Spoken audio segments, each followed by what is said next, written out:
ஜாதிவாரி கணக்கெடுப்பு பற்றி நமதுரிமை காக்கும் கட்சியின் நிலைப்பாடு என்ன?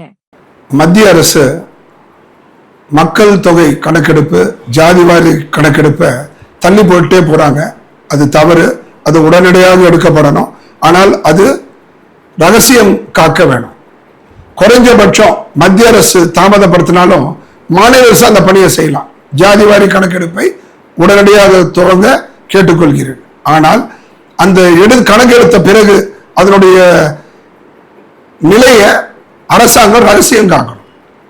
ஏனென்று சொன்னால் அதிக எண்ணிக்கை கொண்ட ஜாதி மக்கள் குறைந்த எண்ணிக்கை கொண்ட ஜாதி மக்கள் மீது ஆதிக்கம் செலுத்தும் ஒரு ஆபத்து. சிறுபான்மை மதம், பெரும்பான்மை மதம்னு சொல்ற மாதிரி ஒரு புதுசா ஜாதியிலேயே வந்துடும். பெரும்பான்மை ஜாதி மக்கள் சிறுபான்மை ஜாதி மக்களை ஆதிக்கம் செலுத்தும் ஒரு மிகப்பெரிய ஒரு ஆபத்து இருக்கு. அதை உணர்ந்து குறிப்பா இந்த ரைட் ஆஃப் இன்ஃபர்மேஷன் ஆக்ட்ல தெரிஞ்சிருமேன்னு சொன்னா அதுல தெரியாம பார்த்துக்கணும். உதாரணத்திற்கு ஒரு பெண்மணி கர்ப்பம் இருக்கும்போது தனக்கு பிறந்த போற குழந்தை ஆனா பெண்ணான்னு பரிசோதனை பண்ணுவாங்க. ஆனா அந்த ரகசியம் காக்கப்படும். அதை வெளியில சொல்லிட்டா என்ன பண்ணுவாங்க? தண்டனை.